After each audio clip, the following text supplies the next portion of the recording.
Hadir hari ini bersama dengan Ibu merayakan pernikahan yang ke-23 ya Pak.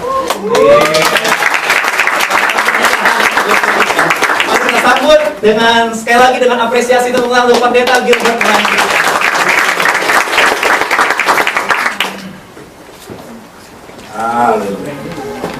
Jarang juga saya naik diteprokin. Dia rasa kayak penyanyi dangdut.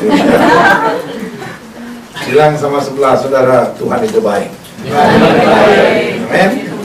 Bilang sama sebelah saudara, kita masih hidup. Amin.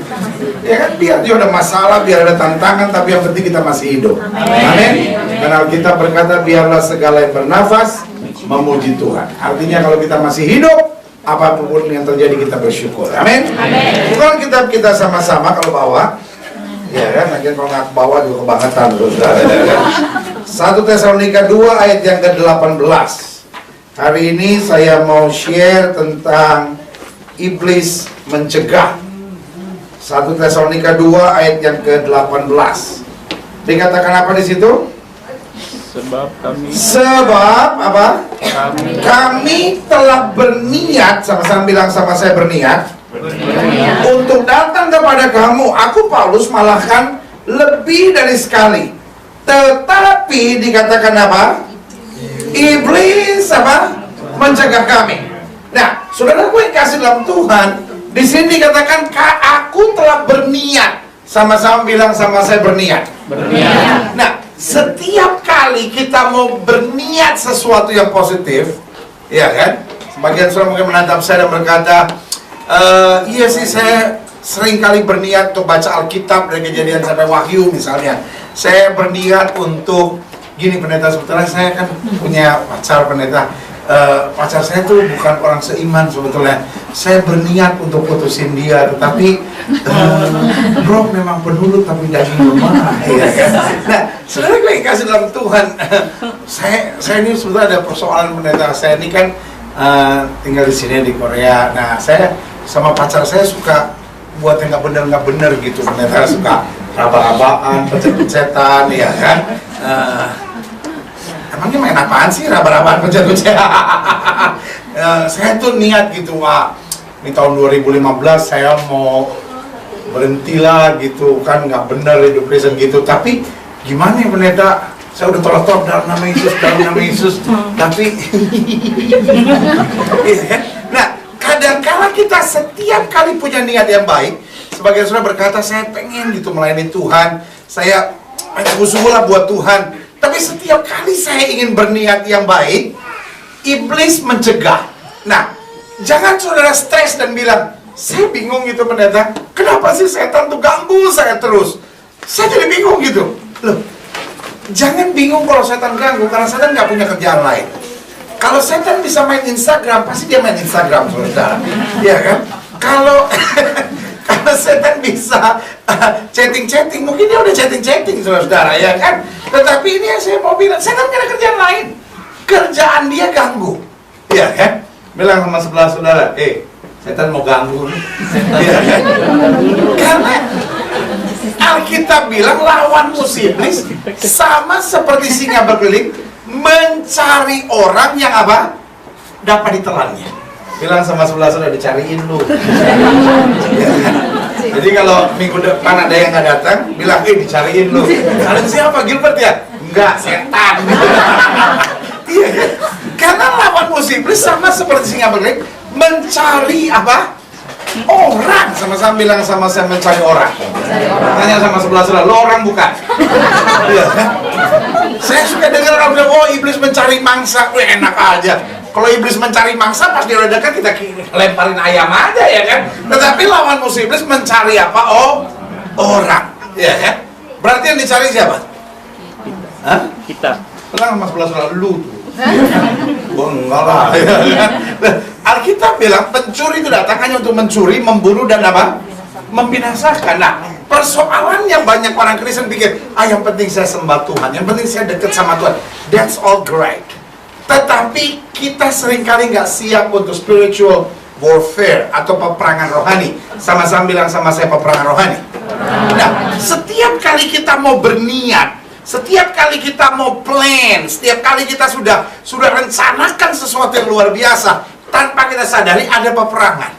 Nah, tetapi tahukah saudara, roh di dalam kita lebih besar ya roh yang alam dunia ini? Amin. Sama-sama bilang sama saya tidak boleh takut. Amin. Ada banyak orang Kristen sebetulnya punya niat yang luar biasa. Lihat, ketika Yesus bilang semua akan tergoncang imannya karena aku, Petrus bilang apa? Aku sekali-kali tidak. Amin. Bahkan Petrus bilang apa? Guru, mati bersama dengan engkau juga aku mau. Waduh, itu kan kalimat yang hebat, betul? Great plan, an awesome plan. Itu dia punya apa tuh namanya rencana yang luar biasa. Dia bilang, guru, mati bersama dengan engkau juga aku mau. Tetapi ketika seorang datang dan berkata, engkau pasti muridnya, apa jawabnya? Enggak, aku tidak pernah kenal dia. Seorang lagi datang dan berkata, dari bahasanya nampak kau pasti muridnya. Dia bilang, aku tidak pernah kenal dia. Seorang lagi datang dan berkata, kau pasti muridnya. Dia bilang, Alkitab bilang, Petrus mengutuk dan bersumpah, aku tidak pernah kenal dia. Betul? Ya kan? Tiba-tiba ayam berkokok. Nah, saudara yang kasih dalam Tuhan, baru Petrus sadar, what did I do gitu? Apa yang saya perbuat? Kok bisa ya saya ya? Kok bisa saya sampai menyangkal dia? Sebagian orang berkata, Petrusnya aja munafik, ya kan? Ngomongnya cinta Yesus, tapi kelakuannya, itu yang saya bilang. Kadangkala we love Jesus so much, but we are not ready for spiritual warfare. Kita cinta Yesus, tapi kita nggak siap untuk apa? Peperangan rohani, ya kan? Dan kalau soal menghakimi orang gereja nomor 1. Kita kalau soal menghakimi orang, hakim-hakim di pengadilan putus semua sama kita. Orang gereja, kita bisa bikin orang murtad walaupun tanpa perkataan.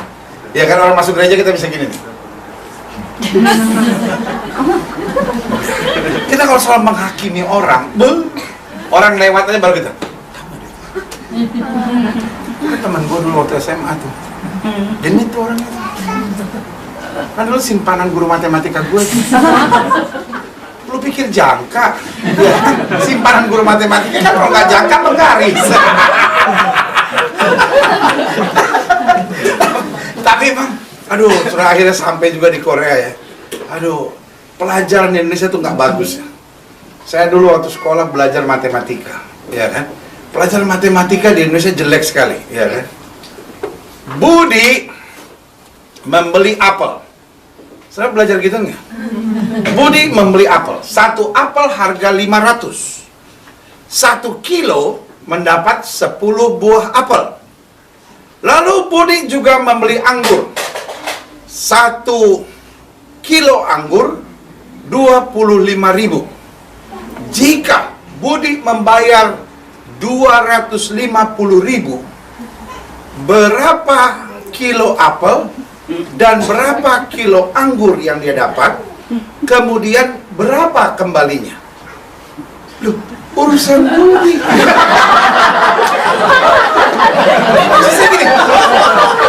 Saya ditanyain begitu, saya jawabnya begini.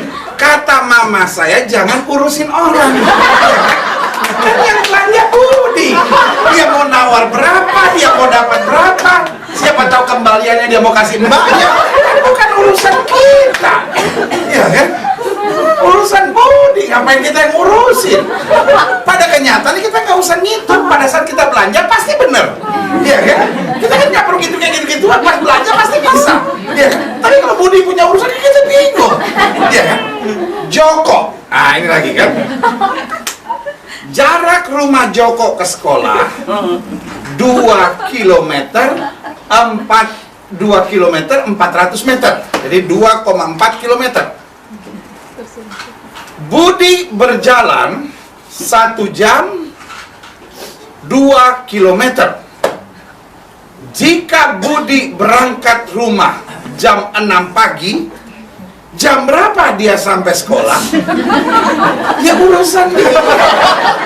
Siapa tahu dia lagi di tengah jalan, dia lihat tukang bubur ayam, dia duduk dulu makan bubur ayam, betul nggak? Dia kan? Dia lihat dia udah telat, dia lari, kan urusan dia. Ngapain kita mau atur? Pas udah kira-kira sampai dekat sekolah, ada temannya lewat naik motor, dia naik motor, iya kan? Apa kita urus-urusnya kayak gituan? Iya kan? Aduh, Indonesia ini kadang-kadang pelajarannya nggak mantep. Benar-benar pelajaran nggak mantep. Ada pelajaran apa tuh namanya sejarah. Imam Bonjol. Tahun berapakah Imam Bonjol meninggal? Lah, opa saya mati aja saya lupa. Ya. Orang Batak nama Tumpal. Guru lagi ngajar Imam Bonjol begini. Akhirnya kebetulan ini Batak, gurunya bukan orang Batak, orang Jawa kan. Jadi guru lagi ngajar, dia lihat Tumpal bandel sekali di belakang. Akhirnya guru panggil, "Tumpal, kamu ikut pelajaran ya?" "Dengar Bu, semua pelajaran Ibu saya dengar," katanya. Batak satu badung sekali. Akhirnya Bu, "Tumpal, kamu maju." "Apa Bu?" "Kalau kamu memang ikuti pelajaran Ibu, Imam Bonjol mati tahun berapa?" "Ibu, sebelum saya jawab saya tanya dulu. Pendeta Sihaan mati tahun berapa?" "Apa urusan Ibu sama pendeta Sihaan?" "Begini ya Bu ya, Ibu urus imam Ibu, saya urus pendeta saya. Dan biar di antara kita nggak usah saling."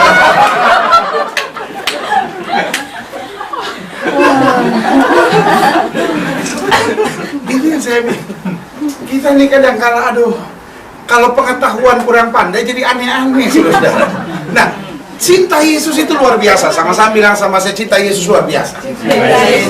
Tapi kalau kita nggak sadar bahwa kita menghadapi peperangan rohani, akhirnya hidup Kristen kita jatuh bangun, maju mundur, ya kan? Akhirnya hidup Kristen kita tuh nggak berjalan dalam kuasa. Makanya Alkitab bilang, kalau Roh Kudus turun ke atas kamu, kamu akan menerima apa?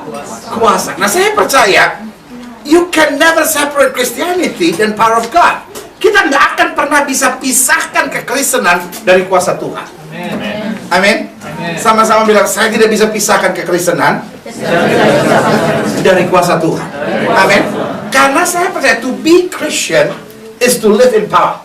Untuk jadi Kristen itu berarti hidup dalam kuasa. Setuju sama saya, katakan amin. Amin.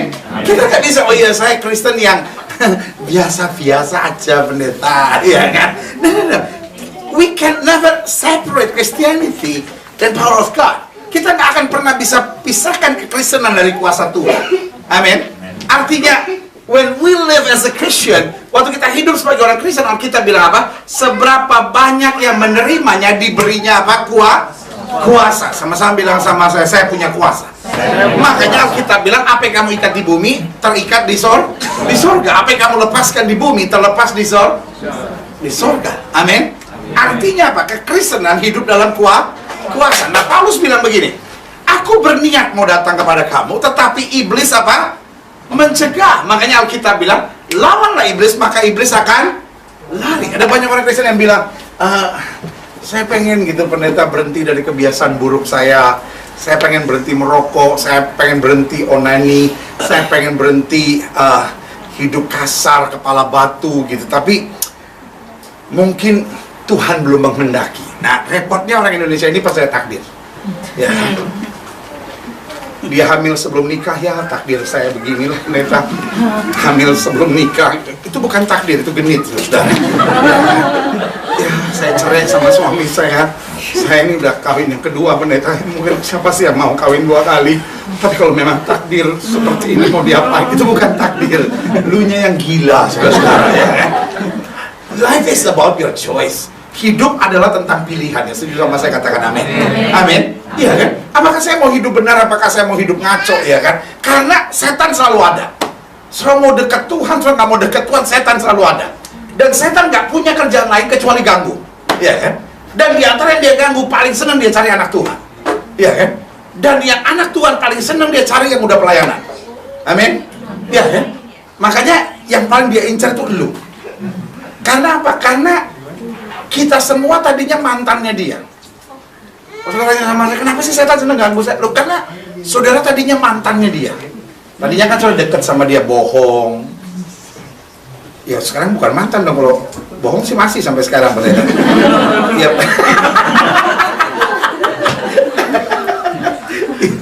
Ada yang waktu saya bilang mantan dia gini, Nggak tahu kenapa, saya juga nggak ngerti kenapa itu ya kan.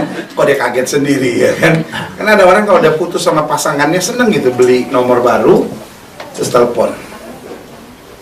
Tut. Dia seneng aja gitu mantannya, halo. Tapi satu kali dijailin lagi sama mantannya pas tut, tiba-tiba nomor telepon yang Anda putar sedang berbahagia dengan pasangan yang baru, sedang menghubungi ketika dia disakiti.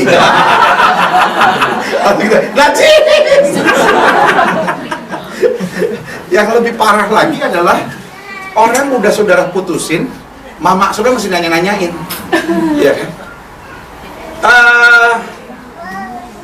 Susi, itu Albert di mana? Ih, mama ngapain sih nanyain dia? Udah tak putusin. Albert tuh baik, nggak kayak pacar lu yang sekarang si Abun tuh. Kalau mama demen sama Albert, mama aja kawin sama dia.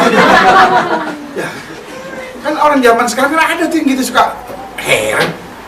Sampai sudah bangun jam 2 pagi, mama sore lagi berdoa, Tuhan, satukan kembali anakku Susi dengan Albert. Sampai kita selesai pagi-pagi bangun kita nyanyi Dido, ibuku, mantanku disebut, didoa ibuku yang nama mantanku disebut. Najis sama. Oh itu lagu versi baru ya? Iya. Boleh temennya ada kasetnya nggak? Saudara yang kasih dalam Tuhan itu yang saya bilang bahwa dalam hidup ini tantangan selalu ada. Karena apa? Pada dasarnya iblis mau mencegah segala yang baik. Iblis nggak suka saudara sukses, iblis nggak suka rumah tangga saudara bahagia, iblis nggak suka saudara melayani Tuhan. Kenapa? Karena masa lalu kita, ya kan? Kita sangat dekat sekali dengan hal-hal gelap, ya kan? Nah, waktu kita tinggalkan dia, hidup kita jauh lebih diberkati. Amin. Sehingga setan mau kita jatuh lagi, setan mau kita kembali lagi pada hidup yang lama. Tapi Paulus bilang, yang lama sudah berlalu, yang baru sudah terbit. Amin. Manusia lama kita sudah mati. Dan kalau kita hidup sekarang, kita hidup oleh karunia Allah. Setuju berikan tepuk tangan yang meriah. Bahwa pada dasarnya suka atau tidak suka, iblis selalu mau mencegah kita untuk melakukan hal yang positif. Nah, saya tegaskan di sini, iblis jangan ditakuti. Sama-sama bilang, saya nggak perlu takut. Iblis nggak perlu kita khawatir. Sama-sama bilang, saya nggak perlu khawatir. Tapi iblis harus kita lawan. Sama-sama bilang, saya harus melawan. Amin. Nah, pertanyaannya, ya kan? Saya mungkin menatap saya dan berkata, "Can I? Apakah saya bisa? Apakah hanya orang-orang tertentu yang punya karunia melawan setan?" Saya benar kayaknya karunia saya bukan bagian urusan lawan setan. Loh, Alkitab nggak bilang buat orang yang punya karunia lawanlah iblis. Buat kamu yang nggak punya karunia lari buru-buru. No. Alkitab bilang lawan iblis, maka iblis akan lari. Sama-sama bilang saya pasti menang. Amin. Nah, bagaimana kita menang atas setan? Yang pertama, hiduplah dengan syukur dan sukacita. Sama-sama bilang sama saya harus hidup dengan syukur dan sukacita. Amin. Tahu nggak saudara? Setan paling senang lihat orang suka mengeluh. Halo? Setan paling senang dengan orang yang apa? Sorry ya saya ngomong ini. Orang yang suka mengeluh itu sahabatnya setan. Nah, ini ngomong. Saya sahabatnya dong. Karena orang yang suka mengeluh selalu bikin problem. Amin. Orang yang suka mengeluh, kita nggak senang ada di sekitar orang yang suka mengeluh. Kenapa? Orang yang suka mengeluh mematahkan semangat. Makanya Alkitab ajarkan apa? Orang yang takut dan gentar suruh pulang. Ya kan? Tuhan bilang apa sama Gideon? Orang yang takut dan gentar suruh pulang. Karena apa? Orang yang khawatir selalu bikin masalah. Ya kan? Orang yang suka mengeluh selalu bikin masalah. Kita ini lagi mau rancangkan apa itu namanya pekerjaan Tuhan misalnya, ya kan? Kita mau rancangkan plan untuk tahun 2015. Oh ini kita mesti buat begini, kita mesti buat ini. Orang yang mengeluh selalu bilang gini, ya bagus sih, tapi nanti gimana kalau begini? Nanti gimana kalau begini? Nanti gimana kalau begini? Orang yang udah semangat akhirnya gini. Iya benar juga ya. Ya kita tunda dulu deh. Lihat nih. Orang yang suka mengeluh bikin masalah. Suami istri lagi bahagia-bahagianya. Tiba-tiba suami, aduh nih begini nih, aduh begini nih, aduh begini nih. Istri jadi bete. Iya kan? Makanya orang yang suka mengeluh, susah dapat jodoh. Iya. Orang cantik aja kalau suka mengeluh, susah dapat jodoh. Apalagi udah jelek suka mengeluh lagi. Aduh, kucingnya lihat ini piu. Jadi buat yang susah dapat jodoh ya. Pendeta ini terlalu belak-belakan nih. Saudaraku, buat saudara yang belum punya pasangan teman hidup, karena ada orang jomblo itu karena memang belum dapat pasangan teman hidup, tetapi ada orang yang jomblo karena ingin melihat orang yang dia cintai bahagia dengan orang lain. Betul sih, udah dapat pendeta, cuman kan ya cinta tidak selamanya harus memiliki.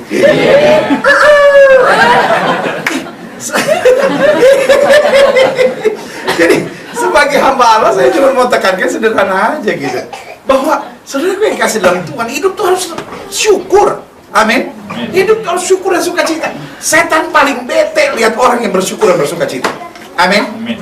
Orang kalau banyak mengeluh gitu, ujung-ujungnya gini, abis mengeluh, ya kan, pasti kecewa, betul? Dan abis kecewa pasti emosi sendiri gitu, ya kan, kita mengeluh nih, aduh, datang kebaktian, khotbah pendetanya nggak jelas, tawa-tawa sendiri dia, bete gua, pendetanya gede banget.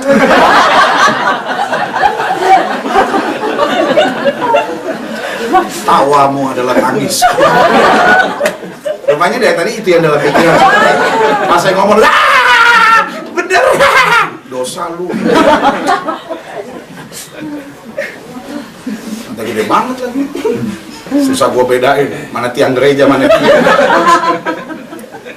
Saya pindah-pindah. Kalau saya diam terus di situ orang bikin tiang gereja. Saudara yang kasih dalam Tuhan, kalau kita udah mulai ngeluh, ujung-ujungnya kita kecewa, iya kan? Lama-lama kita malas ke gereja, betul nggak? Iya kan?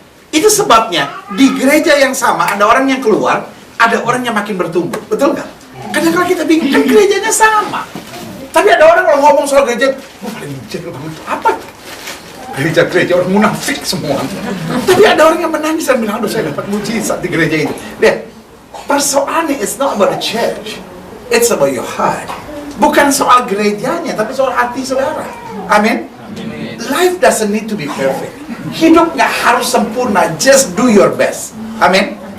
Kalau kita nuntut kesempurnaan, yang ada cuma kita mengeluh, yang ada cuma kita kecewa, yang ada akhirnya kita emosi.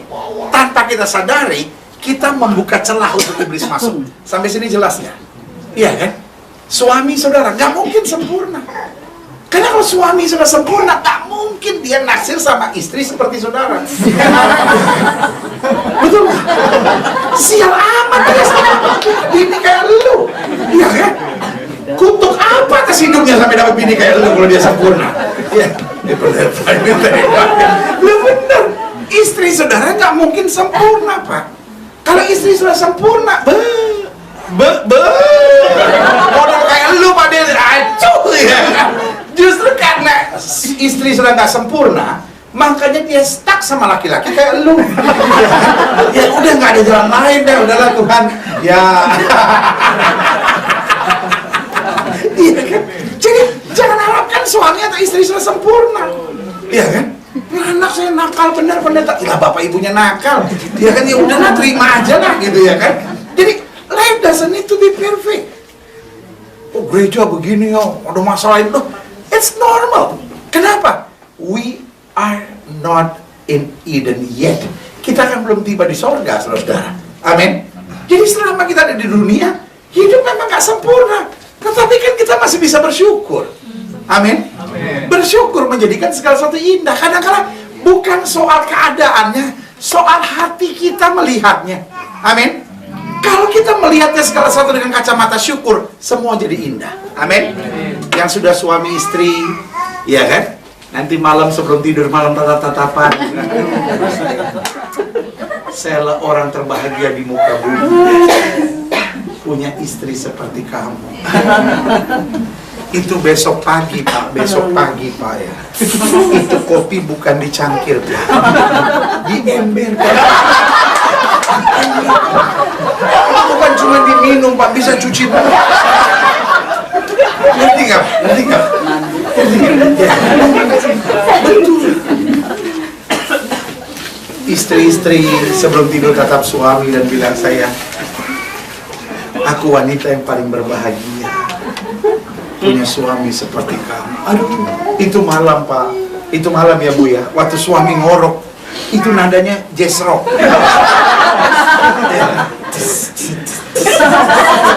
Asik.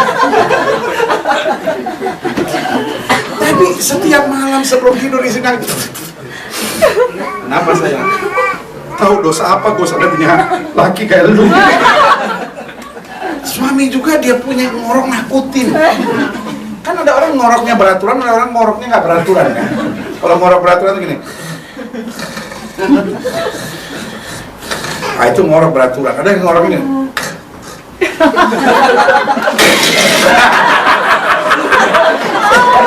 Kayak mau digorok setan gitu ya. Jadi yang pertama, setan tuh paling bete sama orang yang bersyukur dan bersuka cita.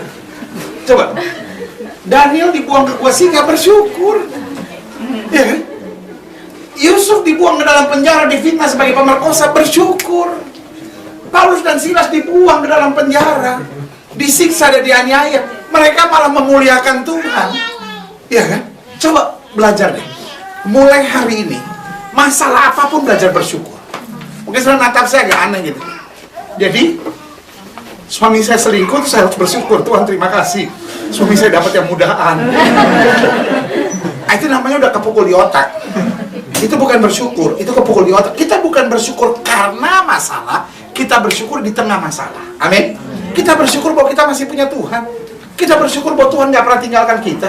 Kita bersyukur bahwa kita gak pernah dikecewakan. Kita bersyukur setiap masalah pasti ada jalan keluarnya kalau kita mau bertahan. Yesus juga katakan amin. Jelas? Jadi yang pertama, bagaimana kita menang atas setan. Jadi sudah jangan pikir, oh menang atas setan berarti kita harus berdiri, suara agak gemeter, dalam nama Yesus, setan keluar. Oh lihat gemeter gitu, setan juga gemeter, oh gila ya, rapi sekali ya. Kita ini kebanyakan nonton film-film apa itu namanya? Film apa tuh yang setan itu? Horor, ya kan? Yang ketika orang kerasukan setan, terus pasturnya datang pegang Alkitab sama apa tuh salib gitu. In Jesus name. Ya, waktu kita mulai bersyukur, apa ya? Setan gak punya tempat dalam hidup kita. Setan gak punya tempat dalam pelayanan kita. Setan gak punya tempat buat masa depan kita. Orang-orang bersyukur akan rebut kemenangan-kemenangan yang luar biasa. Ini saya catat ada 45 ya. Yang kedua. Sebagai apa? 45. Saya curhat dulu. Jadi gini. Saya tuh kalau hari Minggu di gereja di Indonesia itu setiap hari Minggu saya khotbah 7 kali. Setiap hari Minggu saya khotbah 7 kali. Nah di sini saya khotbah cuma 2. Jadi tadi 3 khotbah udah saya khotbahin di sebelah tuh di GPD Hati Elok. Nah ini kayaknya 4 khotbah saya sebelah samping. Jadi saya udah total kira-kira 42 ini. Jadi sudah sabar. Sebab kalau saya nggak tumpahin semua, adrenalin saya nggak jalan. Jadi ini 1 ya, 2. Dari berapa pendeta? Dari 43 lah, maksud sampai 45 ya kan? Pendeta serius. Ya hanya Tuhan yang tahu.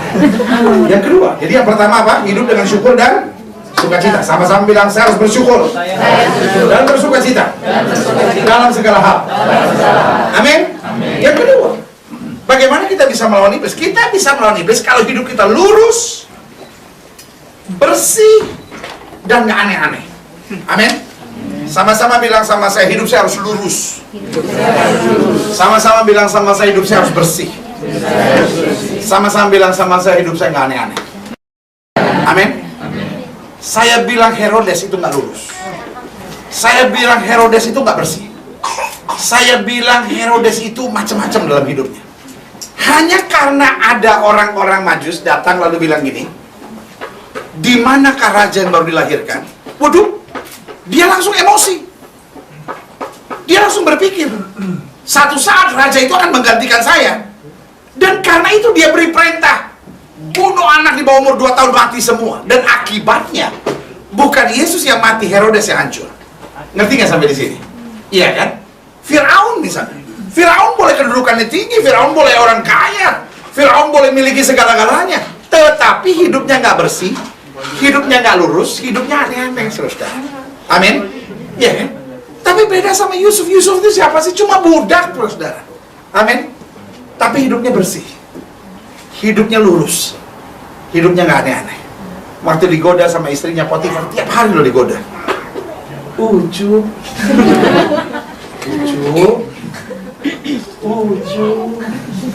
ganteng deh. Yusuf nggak mau aneh-aneh. Amin. Sorry untuk ngomong ini. Ada banyak orang cinta Yesus, betul cinta Yesus, tapi hidupnya nggak lurus, hidupnya nggak bersih, hidupnya aneh-aneh. Ngerti sampai di sini? Iya kan? Lihat Daniel, hidupnya lurus, hidupnya bersih, nggak aneh-aneh. Lihat saudara Meshach Abednego, hidupnya lurus, bersih, nggak aneh-aneh. Bahkan ketika harus menyangkal Tuhan sekalipun untuk bebas dari dapur api, dia bilang, kalau Tuhan yang kami sembah sanggup tolong, dia tolong. Tetapi perlu Tuanku Raja ketahui, kalau Tuhan yang kami sembah tidak sanggup tolong untuk menyembah dewa Tuanku Raja, kami nggak mau. Artinya apa? Kami cuma mau hidup bersih, kami cuma mau hidup lurus, kami tidak mau aneh-aneh. Whatever the price might be, we are okay. Apapun harga yang harus kami bayar, we are ready. Iya kan? Saudaraku yang kasih dalam Tuhan, dia memang dibuang ke dapur api, tapi Tuhan menyelamatkannya. Amin. Alkitab bicara tentang Saul. Siapa Saul? The King of Israel. Siapa Saul? Saul adalah orang yang dipilih Tuhan sendiri. Berarti dia adalah orang pilihan Tuhan. Saul bukan orang seperti Herodes atau Firaun. No, dia orang pilihan Tuhan. Why he became the King of Israel? Karena God choose him. Tuhan yang pilih dia.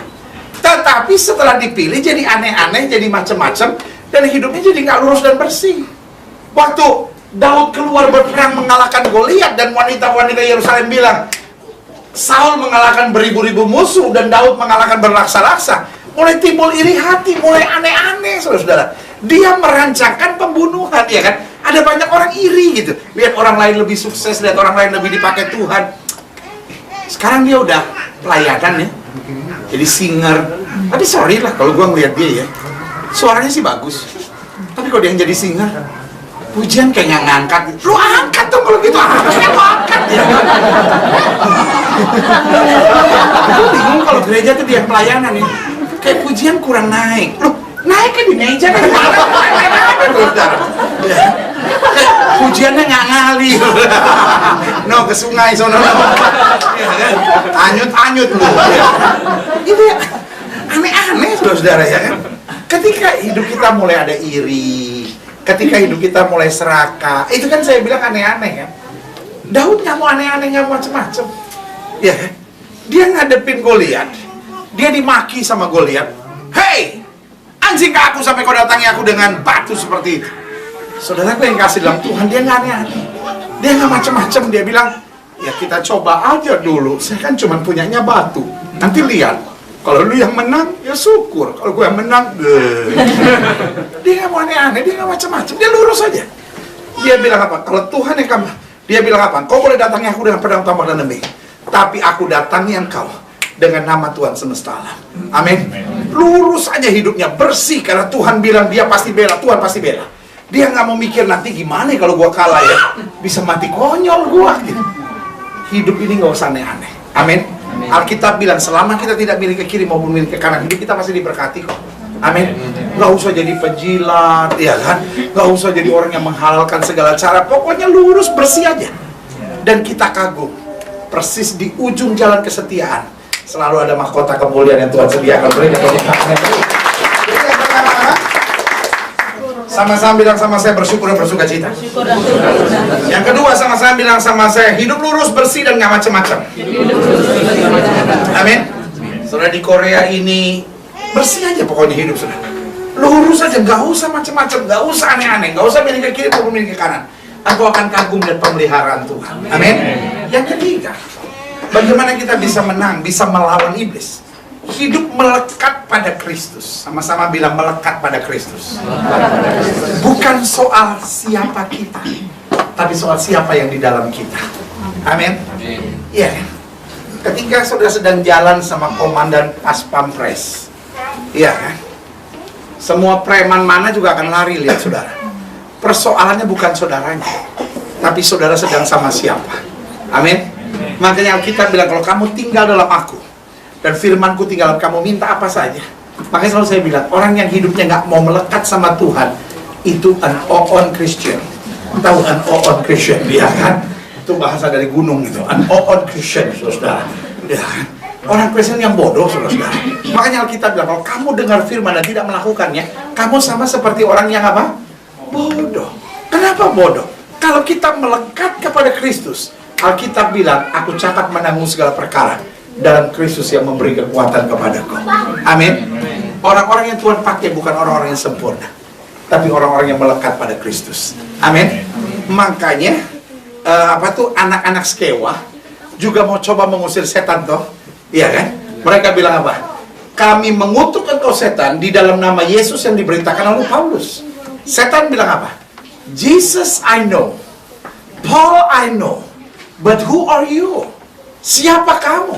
Dan Alkitab berkata orang kerasukan setan mengejar anak-anak Skewa sampai mereka lari tak berpakaian. Itu seru juga tuh, ya kan? Maksudnya ada hamba Tuhan lagi tengking setan dalam nama Yesus, setan keluar, setan keluar. Tiba-tiba setannya bilang, siapa kamu? Tuh dikejar. Akhirnya pendeta yang lari-lari, ampun, ya kan? Aneh saudara, ya kan?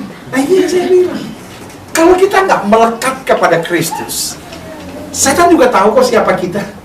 Jangan sampai kalung salib kita besar. Kalau orang kan kalung salibnya besar kan, seperti kayak ngambil di katedral mana begitu ya. Waduh, ya ada banyak. Sini kalungnya salib, antingnya 2 salib, cincinnya salib. Bayangkan seluruh badannya salib ada 4. Di Golgota aja cuma 3. Itu juga Yesus 1 dan 2 penjahat. Di badan surah penjahatnya tambah 1 lagi. Ya, jadi yang saya mau tegaskan sederhana aja. Waktu kita melekat pada Kristus, sederhana. Bangun pagi, doa dan baca Alkitab. Setiap ada persoalan, it's not about me, it's about God. Tuhan bukan apa yang saya mau, tapi apa yang Tuhan mau. Ya kan? Kenapa kita gagal? Coba lihat.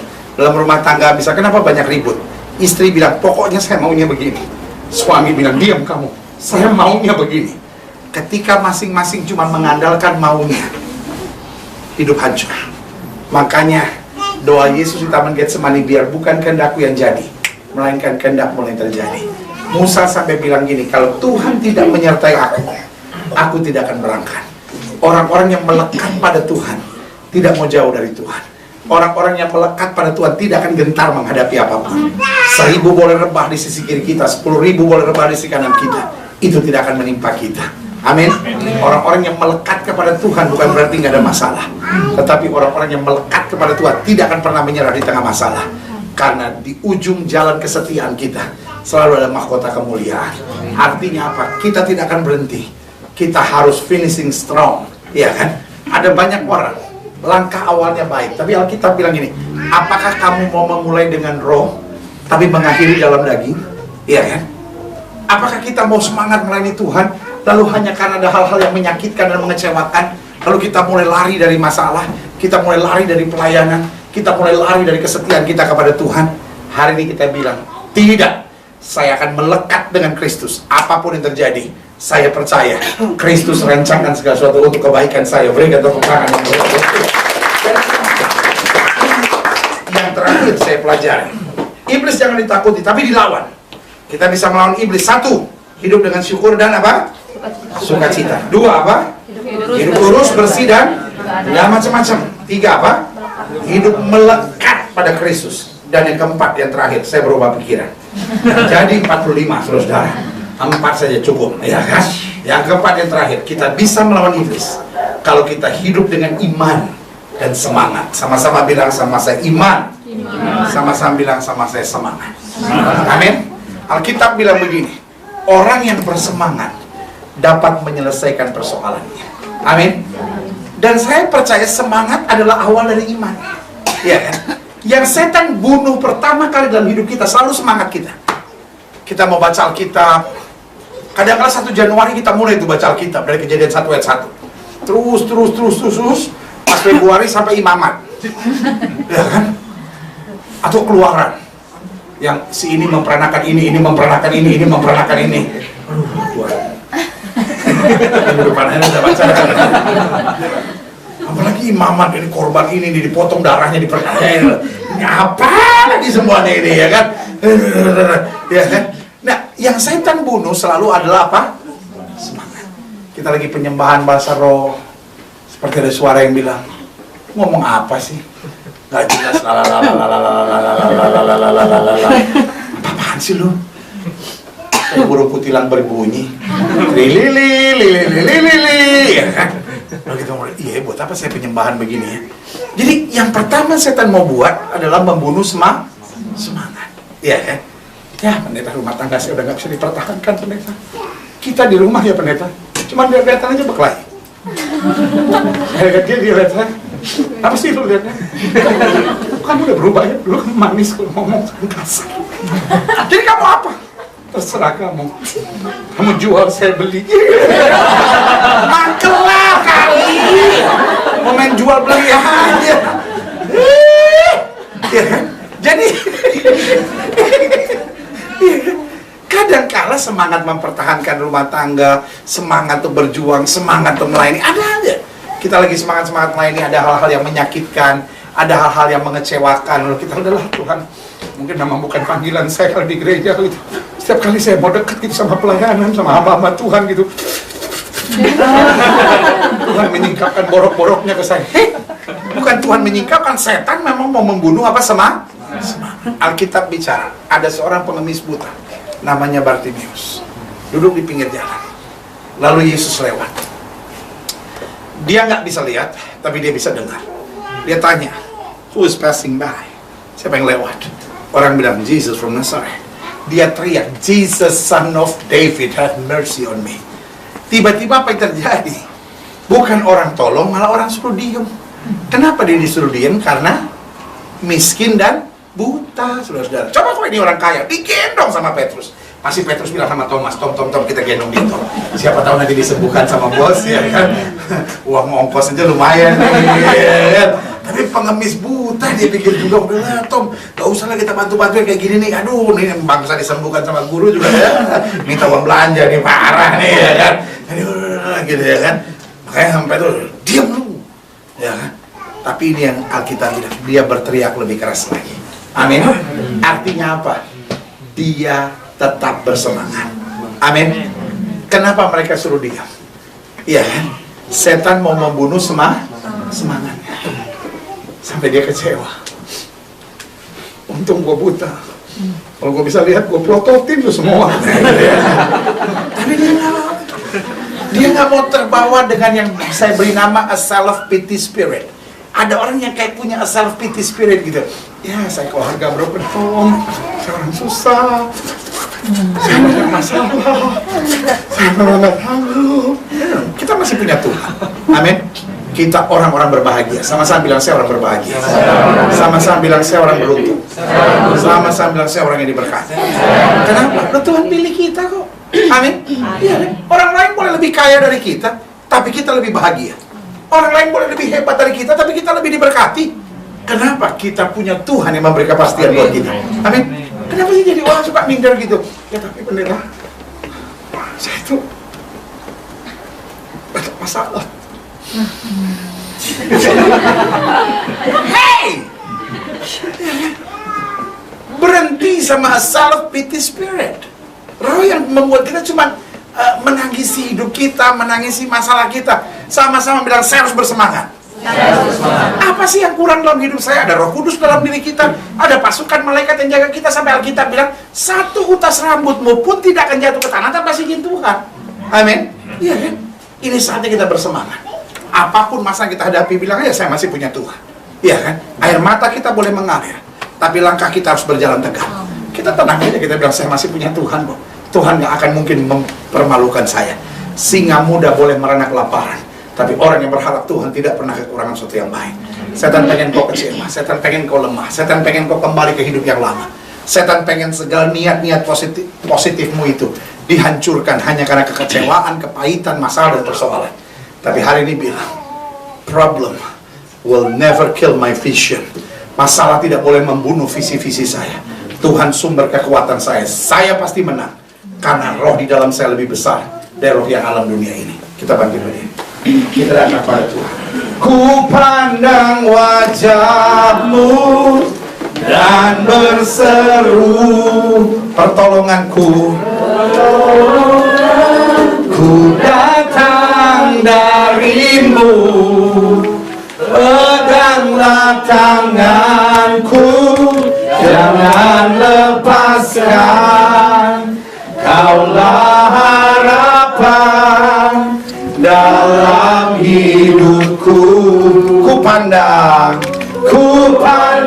wajah-Mu dan berseru. Katakan pertolonganku datang dari-Mu. Amin. Peganglah tanganku, jangan lepaskan. Kaulah harapan dalam hidupku. Sekali lagi sama-sama katakan, ku pandang wajah-Mu dan berseru. Katakan pertolongan bagiku datang dari Tuhan. Ku datang dari-Mu. Pegang tanganku, aku pasti kuat. Jangan lepaskan. Kaulah harapan dalam hidupku. Masing-masing yang sangat lembut. Masing-masing kita tundukkan kepala. Iblis pengen rumah tangga sudah hancur. Iblis pengen hidup sudah penuh kekecewaan. Iblis pengen sudah nggak berbuat apa-apa. Iblis pengen sudah hanya nengok ke belakang dan melihat kegagalan-kegagalan saudara. Tetapi hari ini saya mau ingatkan, kau adalah orang yang beruntung. Engkau adalah orang yang berbahagia. Engkau adalah orang-orang yang diberkati. Yesus mati bagimu dan selesaikan segalanya. Di atas kayu salib Dia proklamirkan sudah selesai. Itu berarti kau adalah orang yang berbahagia, orang-orang beruntung, orang-orang yang diberkati. Jika itu doamu, tangan kananmu di dada. Persoalannya sederhana, engkau hanya kurang bersyukur. Engkau terlalu banyak mengeluh, engkau terlalu banyak bersungut-sungut. Life doesn't need to be perfect. Just make sure you do your best. Make sure you give thanks to God for everything. Jika itu doamu, tangan kananmu di dada dan bilang, Tuhan, saya mau belajar bersyukur. Saya terlalu banyak mengeluh, saya terlalu banyak bersungut-sungut. Saya hanya membuka pintu untuk setan menjajah dan menyerang hidup saya. Jika itu doamu, tangan kananmu di dada. Buang a self-pity spirit, roh yang cuma mengasihani diri sendiri. Saya banyak masalah, saya banyak persoalan. Stop thinking of your problem. Stop berpikir tentang masalah. Ingat kebaikan Tuhan, mujizat Tuhan, segala yang baik yang kau sudah terima dari Tuhan. Jika itu doamu, tangan kananmu di dada. Pastikan kau orang-orang yang bersemangat. Pastikan kau punya iman. Apa yang tidak pernah kita pikirkan, itu yang Tuhan sediakan. Never let problem kill your dreams. Never let problem kill your vision. Jangan biarkan masalah membunuh mimpi-mimpimu. Jangan biarkan masalah membunuh visi yang Tuhan taruh dalam hatimu. Jika itu doamu, taruh tangan kananmu di dada dan bilang, saya harus kuat, saya harus menang, saya harus berjalan dalam rencana Tuhan. Iblis pengen sekali kau bersyukur. Iblis pengen menghalangi saudara supaya saudara tidak reach your best. Jika itu doamu, taruh tangan kananmu di dada. Setiap sering didoakan, taruh tangan kanan saudara di dada. Saudara boleh angkat tangan dua-dua tinggi-tinggi. Izinkan saya berdoa. Bapa, di dalam nama Yesus, lihat tangan anak-anakmu yang terangkat dua-dua di hadapan Tuhan. Kami tahu iblis mau mencegah kami, tapi kami mau maju terus. Kami mau melangkah terus. Kami mau tetap bersemangat. Kami mau tetap bersyukur dan bersukacita karena Tuhan itu baik. Dan bahwasanya selama-lamanya kasih setia. Lihat tangan-tangan yang terangkat. Lihat hati yang terbuka. Lihat mereka yang butuh mujizat. Lihat mereka yang mungkin hari-hari ini sedang kecewa. Lihat mereka yang hari-hari sedang lemah. Lihat mereka yang hari-hari ini sudah menyerah. Lihat mereka yang hari ini sudah berkata, Tuhan saya nggak kuat. Lihat hari-hari ini mereka yang sudah mulai kompromi. Bangkitkan kami kembali untuk menjadi orang-orang yang menang. Setan tidak punya kuasa, karena roh yang ada di dalam kami lebih besar dari roh yang ada di dunia ini. Haleluya, haleluya.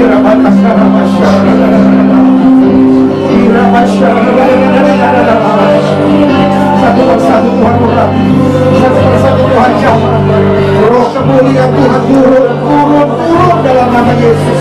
Api dari Tuhan boleh menjamah setiap pribadi. Roh kemuliaan itu aktif, sehingga kami kuat dan maju, kami bernyala-nyala dan berapi-api dan melakukan apa yang Yesus mau dalam hidup kami. We have to finish it strong. We have to finish it prayer. Kami harus mengakhiri pertandingan ini dalam keadaan sebagai pemenang. Terima kasih Pak. Saudara-saudara yang sakit, letakkan tangan kami di pada tubuh yang sakit. Karena firman Tuhan katakan disampaikan yang firman disembuhkan yang sakit. Alkitab berkata orang percaya bulan kanan yang sakit dan sakit disembuhkan. Di dalam nama Yesus kami pegang firman-Mu dan kami percaya janji-Mu. Firman Tuhan katakan orang percaya tepuk tangan yang sakit dan yang sakit disembuhkan. Dengan iman kami praktekkan firman Tuhan ini. Kami tolak sakit penyakit, kami tolak kelemahan tubuh, kami katakan kuasanya di dalam nama Yesus. Sakit penyakit yang tidak punya kuasa, kami perintahkan keluar dalam nama Yesus. Kuasa kesembuhan, berkat mujizat boleh terjadi. Karena kami percaya Yesus, kami tidak berubah.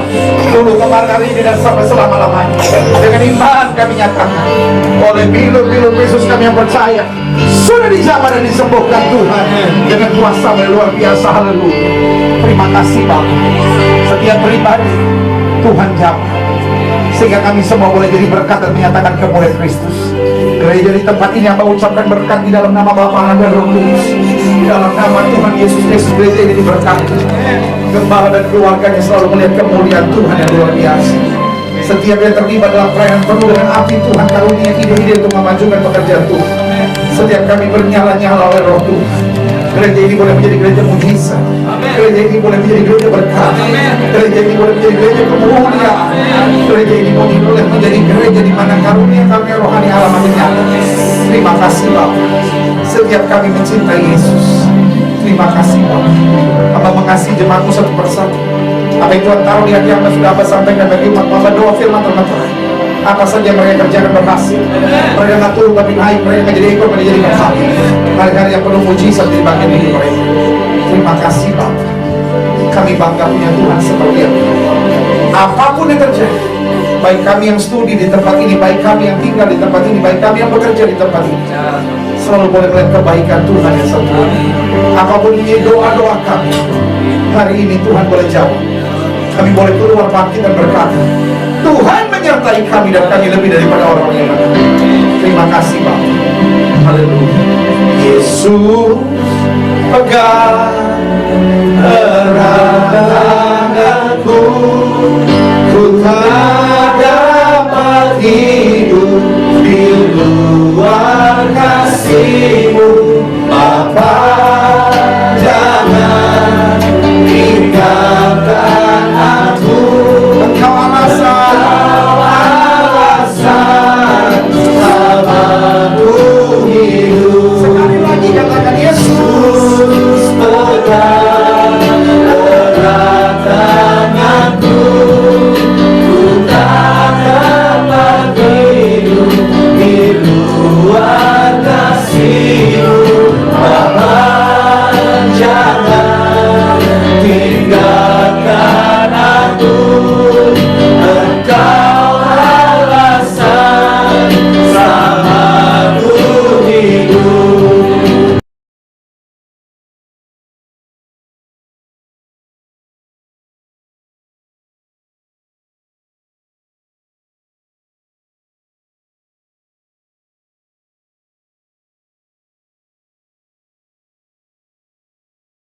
Dapat menanggung segala perkara dalam Kristus yang memberi kekuatan kepadaku. Amin. Orang-orang yang Tuhan pakai bukan orang-orang yang sempurna, tapi orang-orang yang melekat pada Kristus. Amin. Makanya anak-anak Skewa juga mau coba mengusir setan toh, iya kan? Mereka bilang apa? Kami mengutuk engkau setan di dalam nama Yesus yang diberitakan oleh Paulus. Setan bilang apa? Jesus I know, Paul I know, but who are you? Siapa kamu? Dan Alkitab berkata orang kerasukan setan mengejar anak-anak Skewa sampai mereka lari tak berpakaian. Itu seru juga tuh, ya kan? Maksudnya ada hamba Tuhan lagi tengking setan dalam nama Yesus, setan keluar. Tiba-tiba setannya bilang, siapa kamu? Tuh dikejar. Akhirnya pendeta yang lari-lari, ampun, ya kan, aneh saudara. Iya kan? Nah ini yang saya bilang, kalau kita nggak melekat kepada Kristus, setan juga tahu kok siapa kita. Jangan sampai kalung salib kita besar. Kalau orang kan kalung salibnya besar kan, seperti kayak ngambil di katedral mana begitu ya. Waduh, ya ada banyak. Sini kalungnya salib, antingnya 2 salib, cincinnya salib. Bayangkan seluruh badannya salib ada 4. Di Golgota aja cuma 3. Itu juga Yesus 1 dan 2 penjahat. Di badan surah penjahatnya tambah 1 lagi. Ya, jadi yang saya mau tegaskan sederhana aja. Waktu kita melekat pada Kristus, sederhana. Bangun pagi, doa dan baca Alkitab. Setiap ada persoalan, it's not about me, it's about God. Tuhan bukan apa yang saya mau, tapi apa yang Tuhan mau. Ya kan? Kenapa kita gagal? Coba lihat. Dalam rumah tangga bisa, kenapa banyak ribut? Istri bilang, pokoknya saya maunya begini. Suami bilang, diam kamu, saya maunya begini. Ketika masing-masing cuma mengandalkan maunya, hidup hancur. Makanya doa Yesus di Taman Getsemani, biar bukan kehendakku yang jadi, melainkan kehendakmu yang terjadi. Musa sampai bilang gini, kalau Tuhan tidak menyertai aku tidak akan berangkat. Orang-orang yang melekat pada Tuhan tidak mau jauh dari Tuhan. Orang-orang yang melekat pada Tuhan tidak akan gentar menghadapi apapun. 1000 boleh rebah di sisi kiri kita, 10.000 boleh rebah di sisi kanan kita, itu tidak akan menimpa kita. Amin. Orang-orang yang melekat kepada Tuhan bukan berarti nggak ada masalah, tetapi orang-orang yang melekat kepada Tuhan tidak akan pernah menyerah di tengah masalah, karena di ujung jalan kesetiaan kita selalu ada mahkota kemuliaan. Artinya apa? Kita tidak akan berhenti. Kita harus finishing strong, ya kan? Ada banyak orang langkah awalnya baik, tapi Alkitab bilang gini, apakah kamu mau memulai dengan roh tapi mengakhiri dalam daging? Iya kan? Apakah kita mau semangat melayani Tuhan lalu hanya karena ada hal-hal yang menyakitkan dan mengecewakan, lalu kita mulai lari dari masalah, kita mulai lari dari pelayanan, kita mulai lari dari kesetiaan kita kepada Tuhan? Hari ini kita bilang, tidak, saya akan melekat dengan Kristus. Apapun yang terjadi, saya percaya Kristus rancangkan segala sesuatu untuk kebaikan saya. Berikan tepuk tangan. Yang terakhir saya pelajari, iblis jangan ditakuti tapi dilawan. Kita bisa melawan iblis. 1, hidup dengan syukur dan apa? Sukacita. 2, apa? Hidup lurus, bersih dan macam-macam. 3, apa? Hidup melekat pada Kristus. Dan yang keempat, yang terakhir, saya berubah pikiran. Jadi 45, saudara. 4 saja cukup, ya kan? Yang keempat, yang terakhir, kita bisa melawan iblis kalau kita hidup dengan iman dan semangat. Sama-sama bilang sama saya, iman. Sama-sama bilang sama saya, semangat. Amin. Alkitab bilang begini, orang yang bersemangat dapat menyelesaikan persoalannya. Amin. Dan saya percaya semangat adalah awal dari iman, ya kan? Yang setan bunuh pertama kali dalam hidup kita selalu semangat kita. Kita mau baca Alkitab, kadang-kadang 1 Januari kita mulai itu baca Alkitab dari Kejadian 1 ayat 1. Terus pas Februari sampai imamat, ya kan? Atau Keluaran, yang si ini memperanakan ini memperanakan ini memperanakan ini. Aduh, depannya udah baca. Apalagi imamat ini, korban ini dipotong darahnya, dipercaya. Ini apa lagi semuanya ini, ya kan? Ya kan? Nah, yang setan bunuh selalu adalah apa? Semangat. Kita lagi penyembahan bahasa roh, seperti ada suara yang bilang, ngomong apa sih? Gak jelas, apaan sih lu? Kayak burung kutilang berbunyi, lili, ya kan? Lalu kita ngomong, iya buat apa saya penyembahan begini ya? Jadi yang pertama setan mau buat adalah membunuh semangat, ya kan? Ya pendeta rumah tangga saya udah gak bisa dipertahankan, pendeta. Kita di rumah ya pendeta, cuma lihat-lihatan aja berkelahi. Dia lihat saya, apa sih lu lihatnya? Kamu udah berubah ya, dulu kan manis kalau ngomong kasar. Jadi kamu apa? Terserah kamu. Kamu jual, saya beli. Mangkelah kali. Mau main jual beli aja. Jadi kadang-kala semangat mempertahankan rumah tangga, semangat untuk berjuang, semangat untuk melayani, ada aja. kita lagi semangat-semangat melayani, ada hal-hal yang menyakitkan, ada hal-hal yang mengecewakan. Lalu kita udahlah Tuhan, mungkin memang bukan panggilan saya kalau di gereja gitu. Setiap kali saya mau dekat gitu sama pelayanan, sama hamba-hamba Tuhan gitu, Tuhan menyingkapkan borok-boroknya ke saya. Bukan Tuhan menyingkapkan, setan memang mau membunuh apa semangat. Alkitab bicara, ada seorang pengemis buta, namanya Bartimeus, duduk di pinggir jalan. Lalu Yesus lewat. Dia nggak bisa lihat, tapi dia bisa dengar. Dia tanya, who is passing by? Siapa yang lewat? Orang bilang, Jesus from Nazareth. Dia teriak, Jesus son of David, have mercy on me. Tiba-tiba apa yang terjadi? Bukan orang tolong, malah orang suruh diem. Kenapa dia disuruh diem? Karena miskin dan buta, saudara-saudara. Coba kalau ini orang kaya, digendong sama Petrus. Masih Petrus bilang sama Thomas, Tom, kita gendong dia, Tom. Siapa tahu nanti disembuhkan sama bos, ya kan? Uang ongkos aja lumayan nih. Tapi pengemis buta, dia pikir juga, udahlah Tom, gak usah lah kita bantu-bantu kayak gini nih. Aduh, nih bangsa disembuhkan sama guru juga ya. Minta uang belanja nih, parah nih, ya kan? Aduh, gitu ya kan? Makanya sampai tuh, diam lu, ya kan? Tapi ini yang Alkitab bilang, dia berteriak lebih keras lagi. Amin. Artinya apa? Dia tetap bersemangat. Amin. Kenapa mereka suruh diam? Iya kan? Setan mau membunuh semangatnya. Sampai dia kecewa. Untung gue buta. Kalau gue bisa lihat, gue plototin tuh semua. Tapi dia nggak mau terbawa dengan yang saya beri nama a self-pity spirit. Ada orang yang kayak punya a self-pity spirit gitu. Ya, saya keluarga broken home, saya orang susah, saya banyak masalah, saya nggak tahu. Kita masih punya Tuhan. Amin. Kita orang-orang berbahagia. Sama-sama bilang saya orang berbahagia. Sama-sama bilang saya orang beruntung. Sama-sama bilang saya orang yang diberkati. Kenapa? Nah, Tuhan pilih kita kok. Amin. Iya, orang lain boleh lebih kaya dari kita, tapi kita lebih bahagia. Orang lain boleh lebih hebat dari kita, tapi kita lebih diberkati. Kenapa? Kita punya Tuhan yang memberi kepastian buat kita. Amin. Kenapa sih jadi orang suka minder gitu? Ya tapi pendeta, saya itu banyak masalah. Hey! Berhenti sama self-pity spirit. Roh yang membuat kita cuma menangisi hidup kita, menangisi masalah kita. Sama-sama bilang, saya harus bersemangat. Apa sih yang kurang dalam hidup saya? Ada Roh Kudus dalam diri kita, ada pasukan malaikat yang jaga kita. Sampai Alkitab bilang, satu utas rambutmu pun tidak akan jatuh ke tanah tanpa izin Tuhan. Amin. Iya kan? Ini saatnya kita bersemangat. Apapun masa kita hadapi, bilang aja saya masih punya Tuhan. Iya kan? Air mata kita boleh mengalir, tapi langkah kita harus berjalan tegak.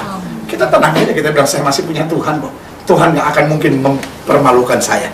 Singa muda boleh merenak kelaparan, tapi orang yang berharap Tuhan tidak pernah kekurangan sesuatu yang baik. Kita lawan, sama-sama bilang saya harus melawan. Amin. Nah, pertanyaannya, ya kan? Saya mungkin menatap saya dan berkata, can I? Apakah saya bisa? Apakah hanya orang-orang tertentu yang punya karunia melawan setan?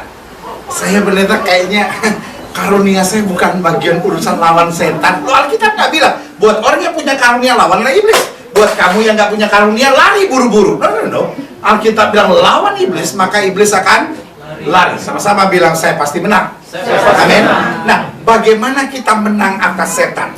Yang pertama, hiduplah dengan syukur dan sukacita. Sama-sama bilang sama saya harus hidup dengan syukur dan sukacita. Amin. Tahu nggak saudara? Setan paling senang lihat orang suka mengeluh. Halo? Setan paling senang dengan orang yang apa? Sorry ya saya ngomong ini. Orang yang suka mengeluh itu sahabatnya setan.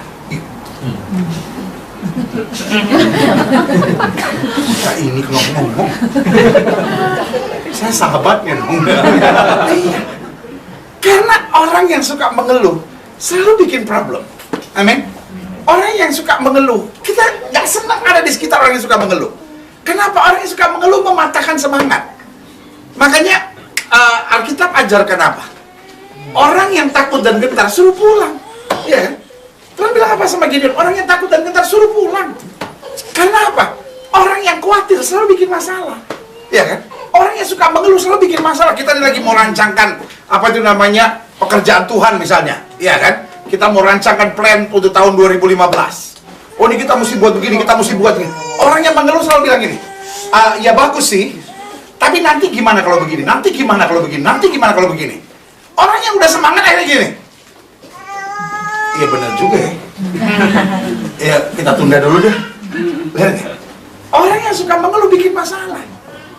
Suami istri lagi bahagia-bahagianya, tiba-tiba suami, aduh nih begini nih, aduh begini nih, aduh begini nih. Istri jadi bete. Iya kan? Makanya orang yang suka mengeluh susah dapat jodoh. Iya. Orang cantik aja kalau suka mengeluh susah dapat jodoh. Apalagi udah jelek suka mengeluh lagi. Aduh, kucing aja lihat ini piu. Jadi buat yang susah dapat jodoh ya. Pendeta ini terlalu belak-belakan nih. Saudaraku, buat saudara yang belum punya pasangan teman hidup, karena ada orang jomblo tuh karena memang belum dapat pasangan teman hidup, tetapi ada orang yang jomblo karena ingin melihat orang yang dia cintai bahagia dengan orang lain. Betul sih, saya udah dapat pendeta, cuman kan ya cinta tidak selamanya harus memiliki.